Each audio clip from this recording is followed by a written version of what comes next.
Thanks for listening to the Drummers Weekly Groovecast. You can contact the show at twitter.com/DW Groovecast and through Facebook at facebook.com/Drummers Weekly Groovecast. Good evening. I am warning you right now, if you touch my drums, I will stab you in the neck with a knife. Ain't a monkey. Ain't a monkey. Mom! Take it easy. Lower it. I'm not gonna lower it. I have to do this now. I don't mind you playing it, but lower it. Well, we get straightened out? Oh, we had a problem.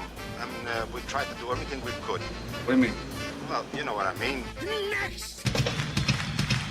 Little trouble there. You're rushing. Yeah, well, you know, that's just like your opinion, man. Yeah.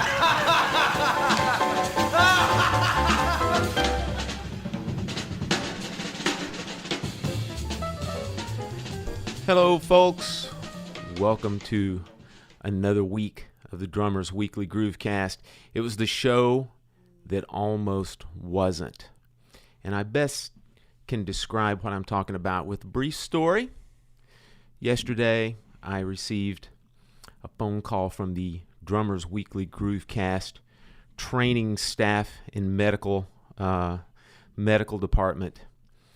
And basically what I heard was our starting co-host was on the unable to perform list with the potential to be on the 15-day disabled list. So I ended up talking directly to our starting co-host, and he said, no way am I going to miss this big game, not coming off the Scott Meter interview. No way am I going to miss this. I'm not going to let this emotional letdown happen. So anything, Coach, that I need to do to get in the game, I'm going to make it happen. And just like that, our faithful co-host, who would have made Horatio Alger proud with this story, went off into the back of the training room, into a little exam room with Dr. Feelgood, replete with needles and syringes. He comes out, he's feeling better than ever, and back in the game, in the starting lineup, we have our co-host, John Chalden. Let's hear it for him. Thank you. See that he's ready to go, folks. I'm fine. Let's do this. Yes. Let me go ahead and start off by saying, boy, how about that Scott Meter?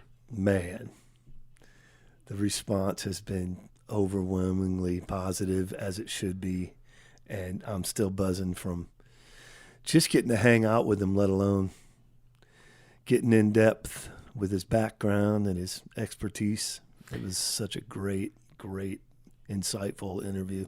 I mean, I thought it would be a success, but it's going to be listed as an unabashed success. Amen. I mean, you and I know some of his friends that have known him for 30 years, and some of them were saying, man, I actually learned a couple things about this guy that I didn't know. Isn't that something? Man, we're delighted. Yeah, that's that kind of thing, you know, like I was kind of surprised when he said, oh, I've never done an interview. I was like, oh, wow. And in some ways it was sort of, I felt a little daunting. And then, as you pointed out, like, well, we got everything we do, whatever we ask, whatever he says, is all fresh. And I was like, oh, that's true. Cool. And he's so not a self-promoter that he's not rehashing, you know, a bunch of stuff that we've heard 1,000 times. So it was just couldn't have been a better experience for us first time in. And Scott, being as gracious and humble as he is, made it an experience I'll never forget. He made it easy for us, man. No doubt. Thankfully so, because it was our first shot at doing this as well. Yep. But it's not going to be our last, right, John? Nope. Hint, hint, we're going to have some more interviews coming up. I'll give you a hint. Our next guest, the name rhymes with Denny Staliuta. or Bob Smith. Yeah. But anyway, Stop it. anyway, guys, look, the This response. is like bad social media hype, Phil. Quit Well, it. we're going to get to that in today's show, aren't we? we are. Yeah. But I wanted to go ahead and thank our listeners because let me tell you, the response, as John said, has been off the chart. I mean, it's been incredibly gratifying to see the response, the emails, the texts, and just the overall amount of streams and downloads from this past show has been incredibly gratifying, and we really do appreciate it, guys. We really do. So thank you for listening, and we love doing the show, and we sincerely try not to disappoint. So No doubt. Yeah. And don't hesitate to share that interview with more people, and maybe people will continue to hire Scott and have their projects be as good as they can be. yeah, he truly is a guy of deserving wider recognition. No doubt. Yeah, no questions asked. So before we launch into the topic today, guys, we will get those perfunctories out of the way. And you guys are using these, so I'm going to go ahead and keep saying them because you guys are reaching out, which is great. Feel free to email us at our email account, drummersweeklygroovecast@gmail.com. As always, our Facebook account, which is busy, and we love it, facebook.com/drummersweeklygroovecast. And you can tweet us, twitter.com/DWGroovecast. And then don't forget about our still fledgling YouTube page. That's the one thing, man, we wish we could make that thing, take off a little bit more, because let me tell you one thing.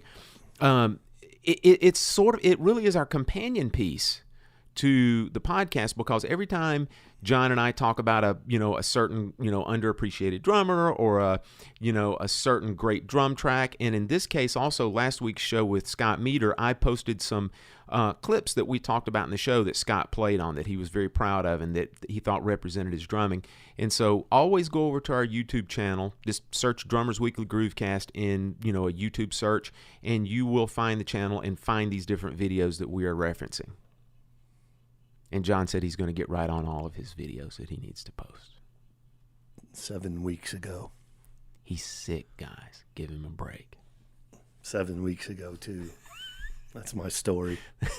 And he's sticking to it. So this week, folks, our topic for the week is a little bit of a dual topic. They go hand in hand. And I'm going to go ahead and give a good bit of credit to a friend of ours, a young lady here in town, a brass player. I'm not going to say her name because I don't want you creeps out there searching her down and stalking her. But she's a faithful listener to our show. Like John and I are just so delighted that we have a lot of non-drummers that listen every week to our show. And this is going to be another one of those topics that's kind of casts a wide net. And almost any musician can listen to it and get something from it.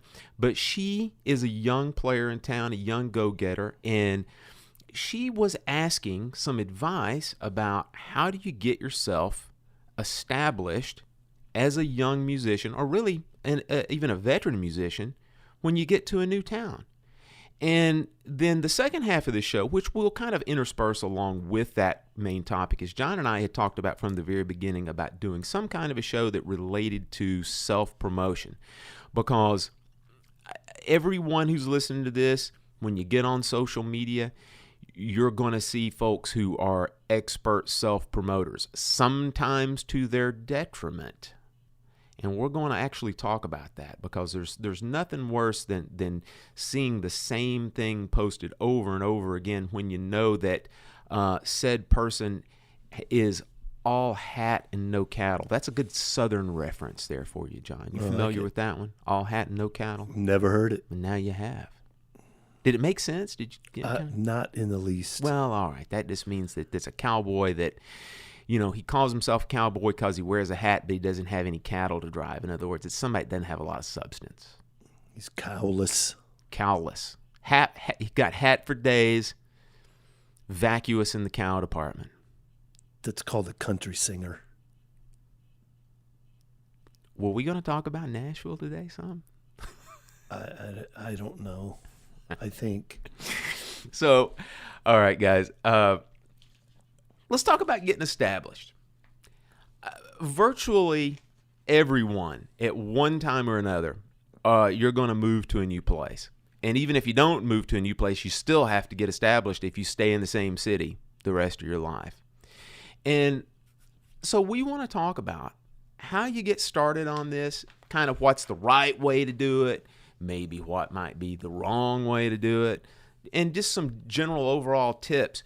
And we're not going to limit this just from the standpoint of like, hey, how do you meet people and get gigs? But we're going to talk about even things like, be careful of, the places in a city where you live. In other words, we're going to talk about making sure you're not too isolated from where all your gigs are. Make sure you have a place to practice, blah, blah, blah. We're going to get into that as well. So the first thing regarding this is we're going to talk about how do you actually make contact with folks and what is kind of the proper way to make contact so you can, meet musicians and hopefully find some like-minded folks, that can get you some gigs. And so one of the first ways to do this, and I know that John and I have both done this a lot, is you need to do a little bit of hanging out. You got to get out there, find some jam sessions, find some places where, the music that you want to play is being played. Go out there and meet some folks. Glad hand some folks. Tell them you're in town. Tell them you like what they're doing and so on. Yeah. I know here in Atlanta there are a couple jams and, there's a lot of room for interpretation with jams. Some can be really good. Some can be a real drag. But like here in Atlanta, there's two in particular. There's a jazz jam that a guy named Joe Granston does. And, he's kind of like considered a real major player in the straight ahead jazz scene here in town. He runs a great jam with no attitude. The players are great.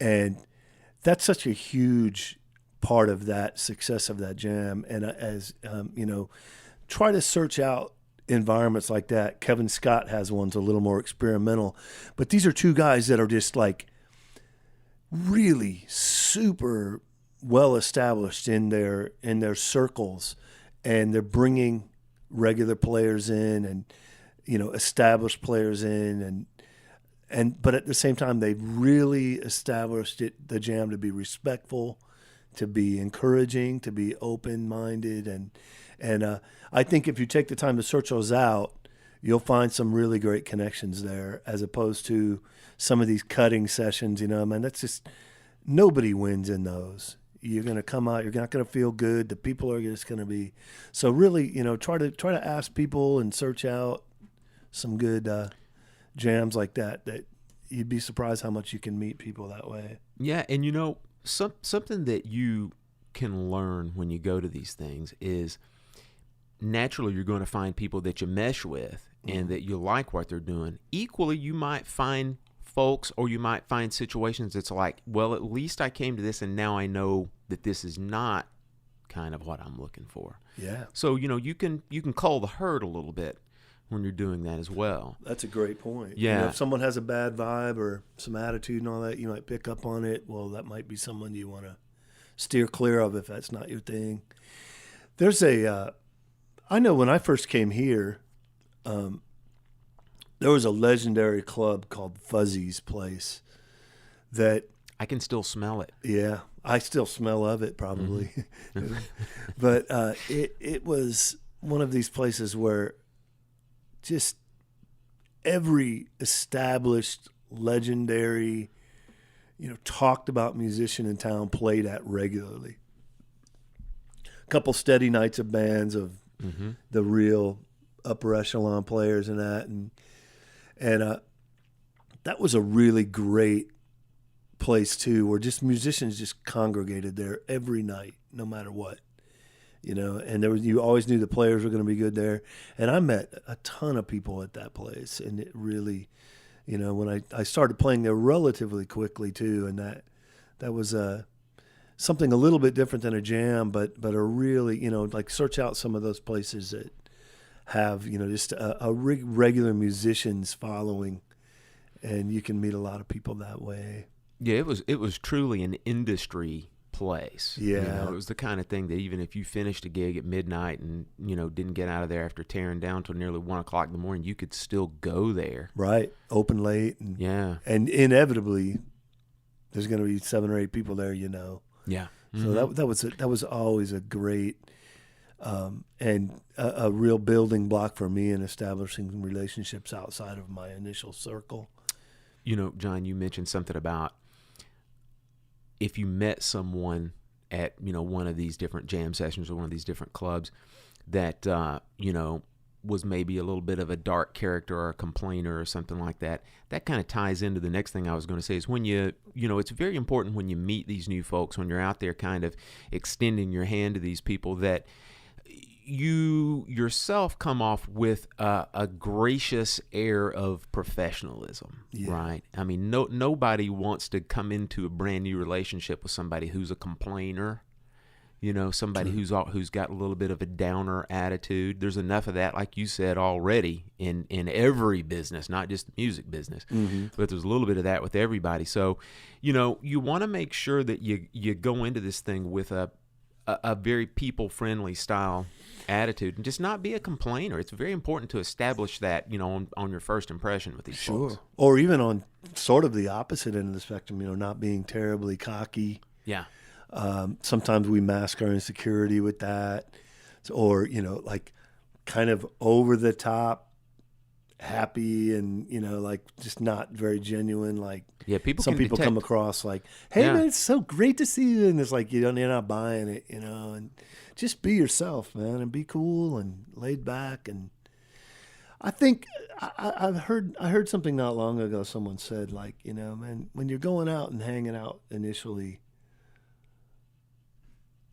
don't let your agenda just pour off of you, just go hang out, man. Like, you don't have to necessarily be itching to play to show everybody your business, like sometimes it's best just to lay back and just kind of chill and be cool. And yeah, that's a good point that a lot of times, even though you're there from the standpoint of like letting people know that you're there to play or to be, involved in the business and trying to get gigs later on, you don't have to come across from the standpoint of like, hi, my name is, John, and I am here to play gigs. Right. Establish a bit of a personal connection first from the standpoint of, hey man, I'm just here. I'm here to hang out and hear some music and blah, blah, blah. And a lot of times it will take care of itself from there. True. So after you get out there and you meet some folks and whatnot, hopefully somewhere down the road, you're going to get a call. You're going to get some gigs, right? You're going to at least get a chance, get a shot. That's all we want. And then if you're prepared, you're going to go out there and do a good job. Well, one thing that a very wise person said to me one time when I was younger, they had called me for a gig. And they're like, hey man, got this little thing over here that I'm doing. Love to have you come out and play for me. And it didn't pay well at all. It was like a $75 gig kind of thing. And, I kind of had the attitude a little bit from the standpoint, well, like, why do I not get the call for the $400 gigs, right? And in a way, the guy said, well, if I call you for a $75 gig and you don't do it, what is my rationale for calling you for the $400 gig? Yeah, it's a really legitimate question. Right? In other words, if you're going to work with this guy, why should he just call you for the high-paying gigs? So I would encourage anybody who's out there and trying to get their foot in the door, take some gigs. All gigs are not going to be these high-dollar gigs. They're just not. And I think that is a very valid reason from the booking agent or from the guy who's booking the gig, their standpoint of like, hey, I am going to have some higher paying gigs, but, if I'm going to give you those, go ahead and do my lower paying gigs as well, because it should eventually pay off in the future, Well, I can certainly say that some of my most rewarding gigs had nothing to do with the pay. And, that goes for a musical experience or meeting someone that became a regular partner in crime, gigging or just hanging out. And so, and let's cut to the chase.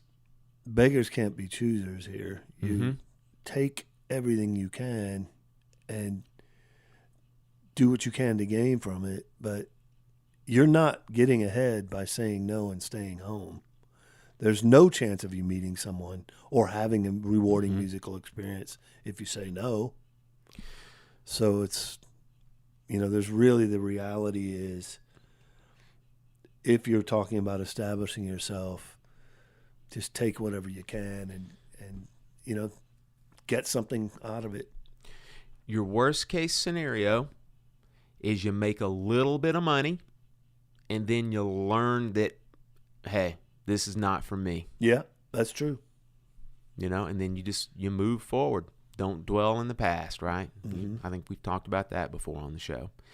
And, another thing is, inevitably, when you're out on different gigs and whatnot, you have to be aware of these different people that you're playing with. And as you play, you're going to receive some criticism from time to time, some constructive, some maybe not so much. But it's important to be at least receptive of it and to be able to put it through your own personal filter to kind of figure out if it's valid or not. And one of the better things, or one of the maybe more graphic examples that I can give of that is, again, if you're a young musician, and let's say you have recently gotten out of a school of higher learning, like some kind of a college situation. A lot of times when you get into the real world of gigging, the real world of the music business, sometimes the criticism in the things that happen on gigs fly directly in the face of what you've been taught of in a college situation. In other words, a lot of times the advice or the criticism or the things that you get are 180-degree opposite of what you've been taught in school. And it's very important to kind of put that stuff through your brain, put it through your filter, and figure out if this is, if this is the kind of criticism that is legitimately valid, and maybe this is something that I need to carry with me and work on this stuff to be successful in the real world of performing, or maybe this is some bad advice and I need to kind of carefully navigate those seas. Yeah, I think we can be really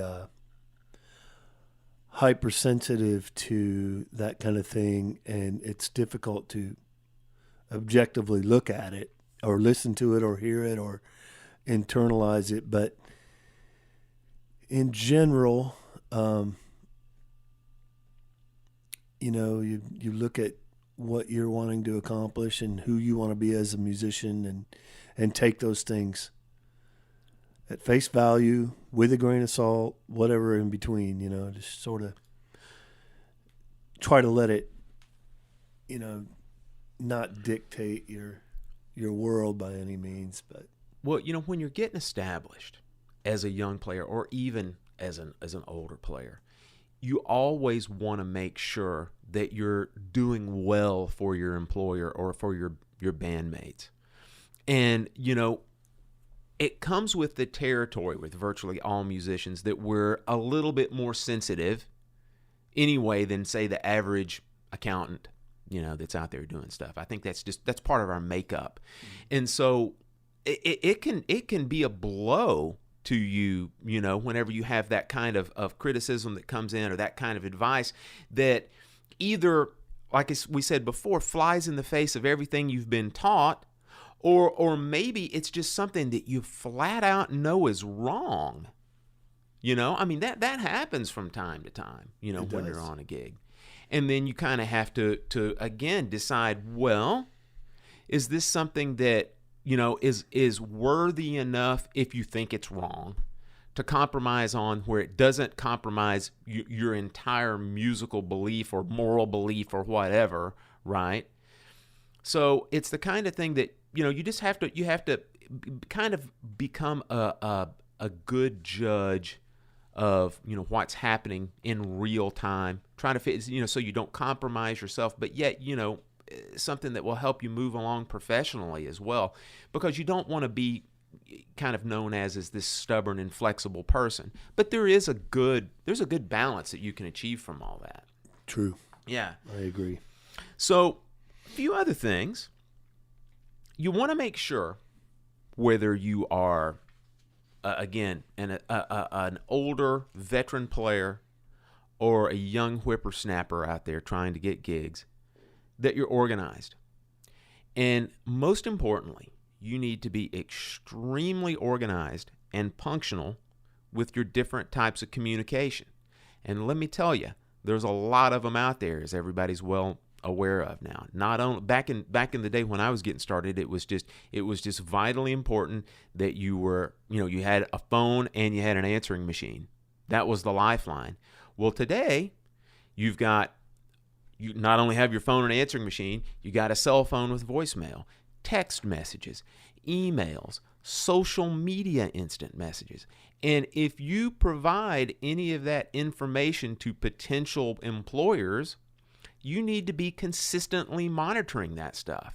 Because let me tell you, I was just in a situation yesterday, where a steady employer that I work with contacted me regarding a friend that I had recommended for a gig, and this person had mailed my friend, this booking person had emailed the friend, I should say, about a date, and it's a fairly close to the performance time date, and he needed an answer quickly. Well, this person, I called him on the phone, and I'm like, hey, you remember this person that you've worked some for in the past that I recommended you for? They emailed you a day ago about a very soon upcoming date, and they need an answer yesterday. Get on this. And he's like, oh man, I'm sorry, I haven't checked that email in like a week. Well, why did you give that email out to somebody? Why'd you give that address? So, folks, it is very, very important. And I mean, this sounds incredibly obvious, doesn't it?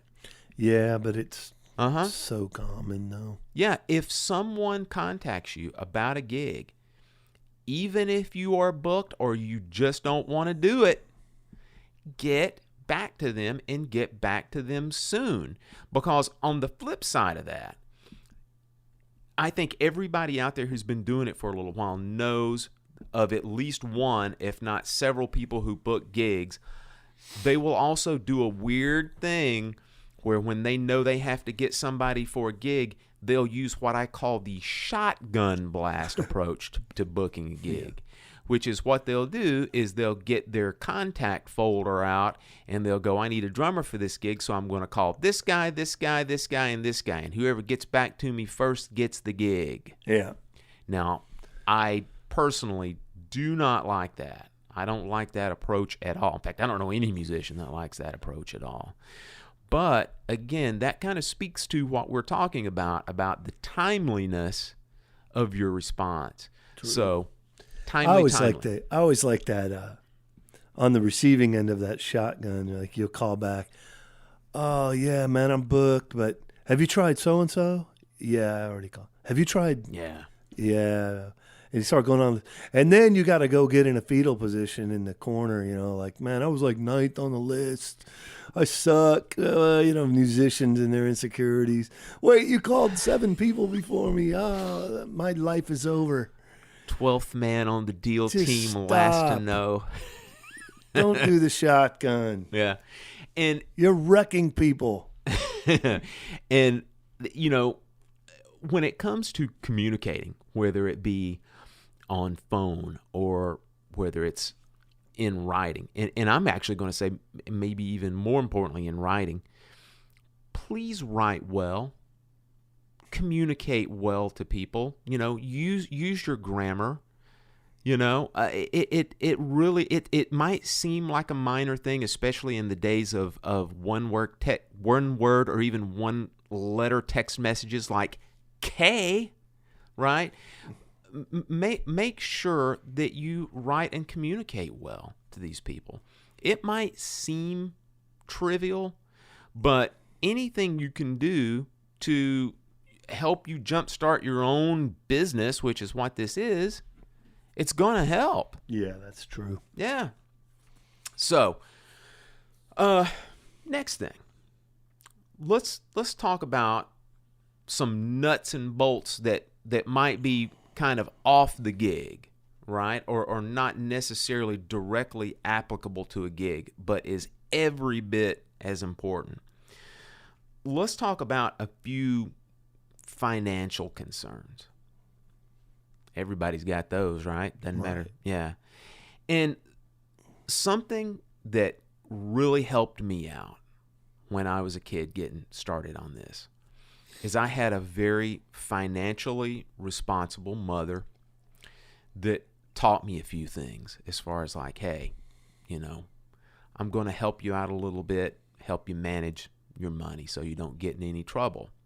And likewise, I also had a couple of other adult professional musicians and some teachers that also kind of helped me as far as like, here's a little advice to you. Don't do this. Make sure you do that. And one of the first things I'm going to tell any young musician, stay out of debt. Live within your means. I mean, again, it does sound very obvious, doesn't it? But boy, you wouldn't believe how many times young musicians have to compromise their ability to do gigs because they're maintaining a barista job at a coffee shop because they've got $18,000 of credit card debt because they bought, a 100-inch TV, a 4K TV, you know what I mean? And lots of things that when you're starting out, you absolutely, positively need to live within your means. If that means starving and eating ramen noodles for a while and having 4 roommates, that's what I had to do. But I'll tell you, it certainly paid off in the long run. Mm-hmm. So you've got to be really super careful when it comes to this stuff. Live within your means. At the beginning, you don't necessarily need a Craviotto $8,000 drum kit, Live within your means. Get yourself on your feet and established with some of the advice we've given you so far. And eventually, somewhere down the road, you will come out of your living in squalor, so to speak. And John, I'm sure you did the same thing too, right?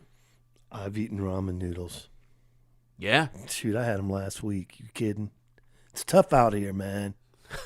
The struggle is real. The struggle is real because you and I both know some folks that got started off on the wrong foot. The business is hard enough. Yep. Just getting started in, and then you don't need, having to meet some kind of monthly nut. You need to be concerned with taking gigs and making, nice connections within the industry, and not have to worry about, oh my gosh, I've got, a $700 credit card bill with 19% interest coming up, or you went out and you bought, a $65,000 car. You just have to be careful when you're doing this kind of stuff. Yeah, that's great advice. I'll tell you, this is an interesting subject in that we have had quite a few friends of ours in recent years make a major move, and I'm not just talking young. Mm-hmm. Up and comers, like seriously established, just really guys with great track records and have done big gigs and all that, moving. And there's a lot of things to consider in this that I think sometimes in the romance of moving somewhere and, like the big dreams and all that we lose sight of. And I was thinking about this. I can talk some from experience, and I can talk some from just some of the common sense of it, and some from other people, relaying things. But if you're going to move to a new town, I think one thing that has to really be focused on is taking your time, knowing the place you're going, and really having some well thought out plans. Like, for example, where you're going to live. Mm-hmm. It's my opinion that, especially as a younger player, it's almost always better to live closer to city center, somewhere close to town where you can get out. If you're getting out and wanting to get established or networking and hitting jams and hitting gigs and seeing bands, living 45 minutes out of town can really be a detriment. If you're, I personally have, experienced at 8:30, I had every intention of going downtown to see someone, and by 9:30, I'm sitting on the couch watching a baseball game. Yeah, I don't feel like doing that.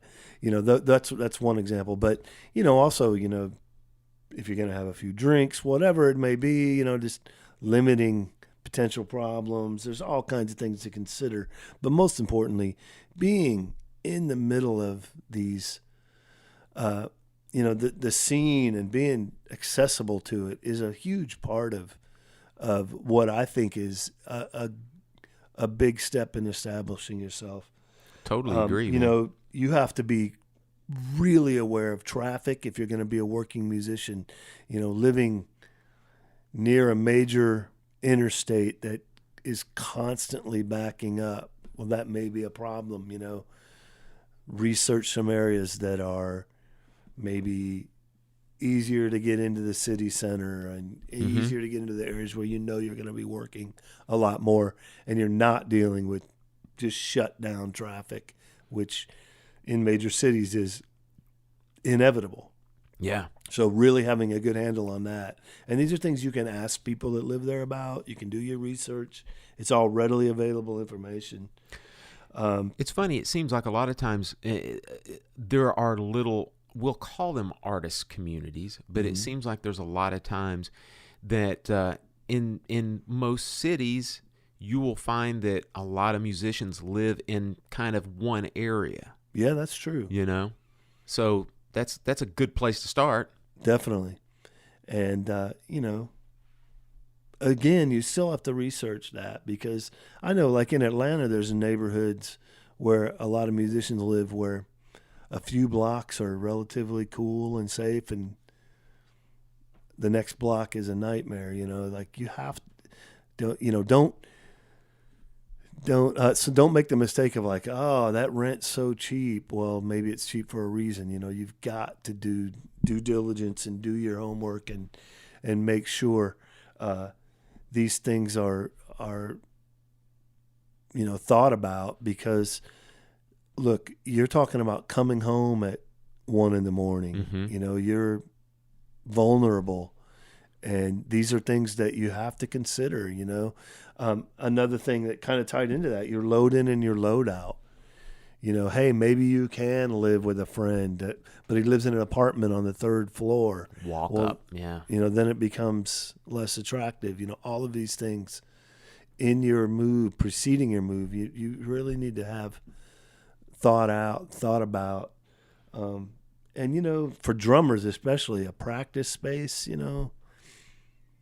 that's something that is always a challenge, especially if you're moving into a new city and maybe it's just apartment living, or, really trying to find out, are there practice facilities? Is there equipment provided? What's the cost? All these things. Like, this research will really help you from kind of shooting yourself in the foot a lot. And I encourage you to do that if you're going to kind of, come into a city blind, for lack of better terms. Have some of this stuff already worked out, and it'll make your life a lot easier. Yeah. And I'll give the Phil hot tip of the day when it comes to looking for housing for drummers in particular, or we could almost say any musician who has to load a lot of gear, whether it be PA gear or just personal backline type gear. One of the things that is extremely appealing to me is a house or some kind of a living situation that has a drive-in garage next to a room, like a storage room, maybe even a practice room, right? If you have that drive-under garage, it's very easy to back your car or vehicle into it and load directly out of the storage room or the practice room that's next to it. That is a major benefit, as opposed to, like you said before, having to carry something down a few flights of stairs, or, maybe have to carry it through a house or through an apartment to go out to, another side door. If you can have, the gear close by to the load-in area, that is, I can't tell you the benefits you will reap on that, especially when it's pouring rain or snowing. Oh, it just tempts you.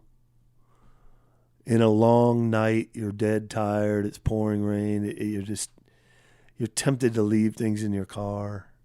Yeah. Don't put yourself in that position. Yeah. It's just, you're just tempting fate every time you leave something in your car. That's not a good idea.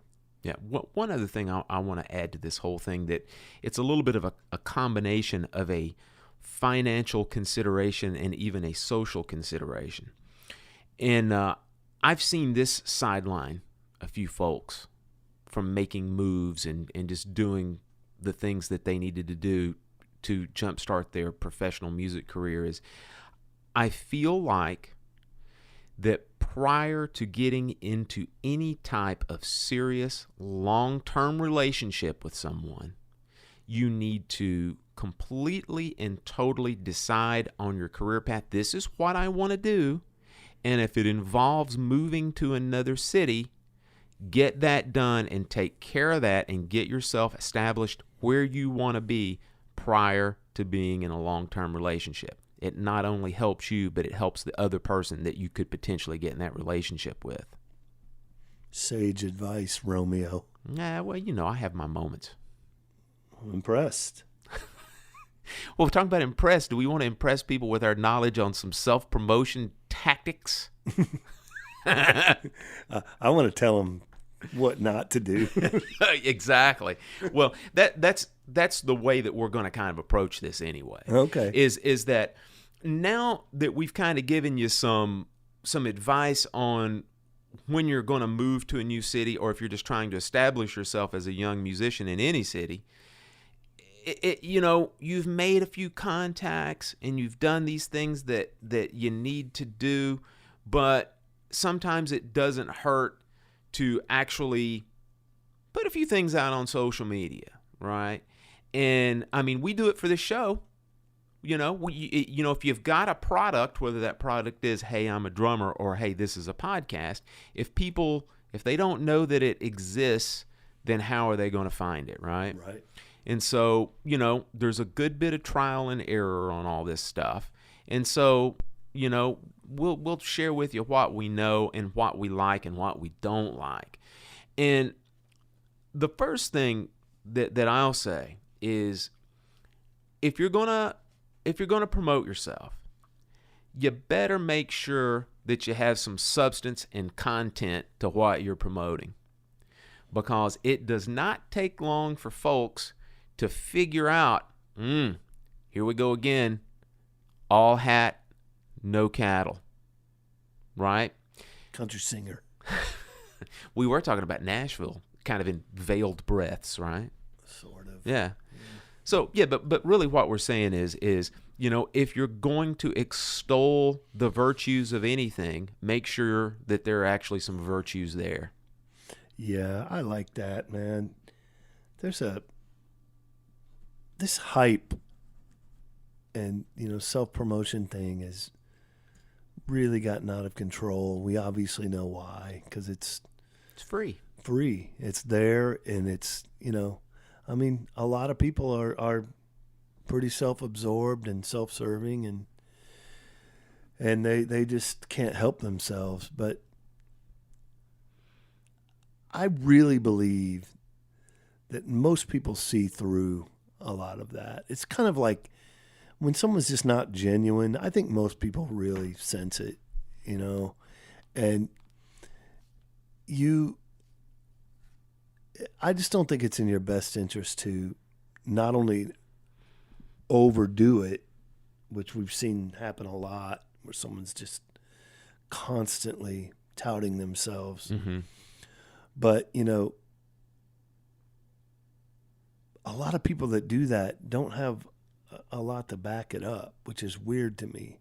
Yeah. And then you'll like someone like Scott Meter, for example. I mean, I've never even seen him hardly post that he's even doing a gig, you know, Right. like, or what he played on, you know, like rarely, you know, it's like all of his is word of mouth and reputation. And it's just something that we have to really self-monitor ourselves, I think. And it's something that everybody needs to be more aware of, especially in this game, because there's a million people doing it. You're just becoming part of the noise if you're, you know, not putting something out of substance, like you said. If there's a great video of you playing in a great situation, man, put it up. Yeah. Let people see your thing, you know. But this constant every day, went to Guitar Center and bought a cable just so you're visible on social media. Stop. No substance. Stop, you know. Yeah. And you know, kind of what goes along with what you're saying is you absolutely want to be tasteful with not only the amount of posts that you're making, but with the content as well. I mean, you know, there's something to be said about, like you mentioned, you know, posting a great video of you playing in a situation where it sounds good, looks good. Sure, it's great to let people hear that. You're proud of it, and there's some substance there. But, you know, not necessarily hiring a professional photographer to come in and take these photos of you standing on a ladder dropping drumsticks down on a camera lens.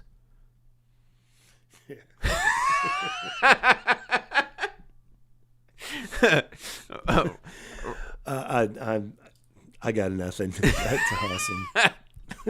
But I mean, we know, you know, it's somebody like trying to, you know, kind of recreate some kind of a bizarre ad in a magazine, right, or something that creates like intrigue on somebody. It makes them feel more important than they really are. That's what bugs people, man. Yeah, it really does. It's amazing, man. How, I mean, there are websites out there that if you didn't know better, you'd think, you know, someone is the Scott Meter of Atlanta.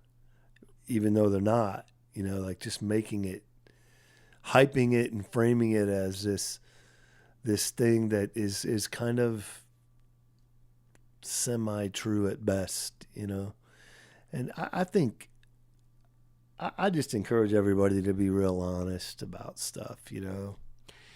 Man, it's not, I don't know. I mean, in my case, man, I've done a couple gigs that were okay, you know, pretty good, but I don't talk about them much just because I don't really consider them that big of a success. Right. Be honest with yourself about it, you know? Well, you get into that thing of stretching the truth on a lot of, and I'll give you some examples of kind of what I'm talking about making things bigger than they actually are. You and I have both been in plenty of bands that have opened for like major headlining artists that everybody knows as soon as you drop the names. Like I've played in groups, man, that have opened up for Earth, Wind and Fire, Heart, Huey Lewis and the News. It just goes on and on and on and on. And then all of a sudden, you know, on the resume, it's like, I have shared the stage with Earth, Wind and Fire. I've shared the stage with Huey Lewis and the News. You know what I mean? And is that incorrect? No, but I mean, is it really accurate also? Not particularly. And it's also the same thing. Let me tell you, I've played a lot of one-off style gigs with like jazz musicians that have come through town. When I lived in Memphis, man, I played some one-off gigs with James Williams, R.I.P., Mulgrew Miller, R.I.P. Boy, every gig I played with these guys, I killed them. You know, I played with George Coleman. This is why you became a groove drummer. Exactly. You're like, I can't keep up with that. I'm killing these guys. You know, but you know, I'm really careful to say that I'm the drummer for Charles Davis, and he died recently also. Look at this. What's going on here? Because I did a couple of gigs with Charles Davis when he came in town here in Atlanta, you know. And so, you know, just be truthful, like John said. Just be truthful. It's cool. Hey, man, dude, I wear it as a badge, man, that I got to play with. Of course, Mulgrew Miller, as you should. You know, but I don't go out and say that I was Mulgrew Miller's, you know, touring drummer. No, there's a gray area where people will take advantage of that for sure. I was like talking about share the stage. There's an ongoing joke with a few friends of ours where, like, I played the Tabernacle for a corporate event on Tuesday night, and then, you know, Wilco played on Friday night, their own show there, and I'm like, I shared the stage with Wilco. Just happened to be the stage was 72 hours apart. Right. Well, for that matter, I've shared the stage with the Rolling Stones, and you know, if you think about legendary venues I've gotten to play, it's like, give me a break, man. I've seen literally people hype like that, like just so full of it. It's like, but that shared the stage thing is lame. Yeah, that's a weird. I just, unless it's documented, there's pictures or video of you playing with that person, leave that alone. Yeah. That's just, there's enough hype in this business without us adding to it. Absolutely. Totally agree. And I mean, we see it all the time. All the time we see it. It's not just drummers. It's every musician in every walk of life, because it's just part of human nature that we want to be part of something bigger. You know? It's true. Yeah. And I do. I'm just not going to lie about it. You're a part of the Drummers Weekly Groovecast. Hey. Off the disabled list, into the game. I've shared the table with Phil Smith. And, you know, when it comes to, we've already talked about social media, and it's really tempting, right, to get on there and post. Like you said, hey, I went to Guitar Center today and got a brick of sticks, right? Blah, blah, blah, whatever, that kind of thing. You know, you want to be real careful with that kind of stuff. However, let me say this. If you are going to post something that's meaningful, in other words, if you want to post, like you said, a video, or like if we want to post something regarding this show, you know, to let people know that a new show is available. Something I think that's kind of cool and also important is when you post on multiple platforms, let's say like Twitter or Facebook or Instagram or even on like a forum, you know what I mean? Like an online, like a chat forum, something like that. Something that I think that's kind of cool to do is don't post the exact same thing at the same time across multiple platforms. You know what I mean? In other words, if you've got a few different things, like a few different ways to promote something, a few different kinds of ads, different pictures, different text, put it across different platforms and then switch them up. You know what I mean? I think that's significantly more effective than maybe one of your followers, you know, having all of these different social media outlets as well, and then they see the exact same thing posted at the exact same time across Instagram, Twitter, Facebook, blah blah blah. Mix it up a little bit, you know. It won't be. It will not make the person watching it want to hide your posts, right? So you want to do that as well. And then, you know, one of the last things I wanted to say, and this seems very outdated, but I mean, it still works because there are groups that I play in that you'll be playing, and in the middle of a song or at the end of a song or at the end of the set, somebody will come up and go, "Do you guys have a card?"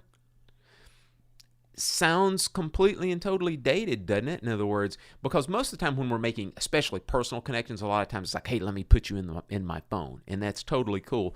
But there are times when you're in a hurry, you can't all of a sudden go to somebody and go, my email address is blah, blah, blah, blah, blah, blah, blah, blah. Can you remember that? And then you can email me. If you do have a card, you can hand it directly to them. Business transaction is done. At least you've kind of gotten that out. So I like to throw that out there too. That reminds me, I have to maybe get some cards and update my MySpace account. I've neglected it. Justin Timberlake and Vistaprint will be delighted. Phew. Justin Timberlake voted in Memphis the other day, by the way. Did he? Yeah, he sure did. Did he put it all over social media? Promoted the crap out of it, and I immediately deleted it. That dumb. He's dumb. It's dumb. Well, he invested in MySpace, so I think that'll tell you enough, right? Yeah. Something tells me he's doing okay regardless of that poor decision. Last time he called me, he said he was doing all right. Good, man. Yeah, it's good to hear, isn't it? Always get the inside dope from Phil. Yeah, well, you know. One more reason you should listen to us regularly. Get to know me. John, you have anything you want to add on this stuff? Anything you want to promote? Anything you want to plug? Well, there's two things. One is, a move can be really exciting. Yeah. I've done it both ways. I've done it sort of cold, and I've done it where I've had an established gig that made it really easy. But I think the one thing you want to be careful of is if you do end up established and having a good gig and all that, it's probably in your best interest not to just rest on those laurels or just sort of disappear. I've been guilty of that on occasion, having a couple of really nice, comfortable gigs here in town. Yeah. Where I just sort of fell off the face of the earth in a way, moved further out of town and not being very visible and all that. And it's something you want to be careful of. And then to kind of continue on that, when you get kind of comfortable like that, like you said before, man, it is tough to convince yourself that you're going to drag yourself downtown to these different, jams or different kinds of gigs and be out till 1 o'clock in the morning. Yeah, I'm really I'm a bad example of how you can fold yourself into your couch and just sort of disappear. And other than that, I think the only other thing that I was going to say is, man, sometimes we overlook like a reliable vehicle. Oh, yeah. Don't, make sure you got that happening because that's such stress if you don't. So eliminate that stress if you're gonna relocate, and I mean anywhere really, even if you're not relocating. Right. A reliable vehicle is a good thing, but there's something you really want to have a good handle on. Man, a good, reliable vehicle is getting established and self-promoting all at the same time, if you think about it. That's true. Well, guys, we hope that helped you out a little bit. You got a little bit of advice that, that'll help you further your career, help you do the right thing when it comes to both trying to get established and doing self-promotion the right way. So we want to finish off the show today with a segment. We haven't done this in a little while, but John and I thought it'd be good to bring it back. It's probably been at least 2 months, maybe even longer than that since we did this. We're going to talk about gear. There we go. Yes, so all you string players and trombone players and vocalists, go ahead and turn off now because we're going to talk about drum gear really quickly. Bye-bye. Yeah, we're going to talk about very important gear that we think it is to have but could be very underappreciated. And let me go ahead and say this. Both of these pieces that we're going to talk about today, both my piece of gear and John's piece of gear, cheap. But boy, they matter a lot. John, you want to go first or you want me to go first? Sure. I'll go first. My piece of gear that I love and would refuse to do without is a quick release hi-hat clutch. And I remember the day Remo introduced them. Mm-hmm. And my life got about 8 to 10 threads easier.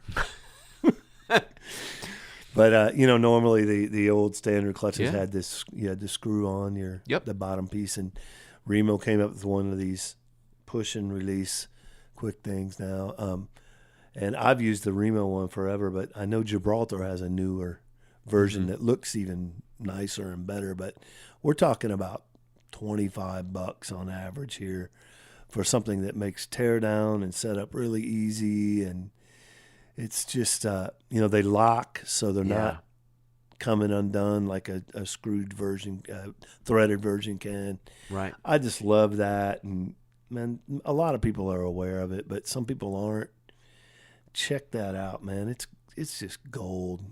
I love that. I love it. Thank you, Remo Belly, R.I.P. When you do fly out gigs and use other folks' backline, do you carry that sucker with you? Always. There you go. Yeah. That will speak volumes in itself. Yeah, I don't go anywhere without that. Yeah.